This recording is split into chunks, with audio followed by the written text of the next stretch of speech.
त्यांनी प्रामाणिकपणे कुठेही तडजोड न करता फक्त रिपब्लिकन पक्षासाठी तो निळा झेंडा आपला महानगरपालिकेमध्ये कसा जाईल याचा विचार करून इलेक्शन म्हणजे निवडणूक लढायची आहे।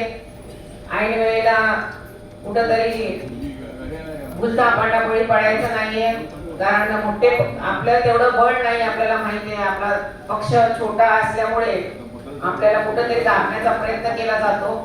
तिथे न आपण घाबरता ज्यांना पण तिकीट मिळतील, माझी तर आठवले साहेबांना विनंती राहील जेवढी पण तिकीटे मिळतील त्याच्या अर्ध्या प्रमाणात महिलांना देखील समान वाटा साहेबांनी दिला पाहिजे, कारण आमच्या महिलांची पण तयारी त्याचप्रमाणे सुरू झालेली आहे।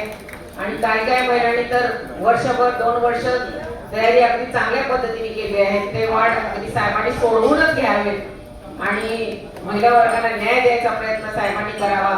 सर्व कार्यकर्त्यांना मी शुभेच्छा देते। आपण 16 तारखेची वाट बघूया आणि आपण आनंदोत्सव कसा साजरा करायचा, 16 तारखेला फटाके उडवायची तयारी करूया। जय भीम, नमो बुद्धाय।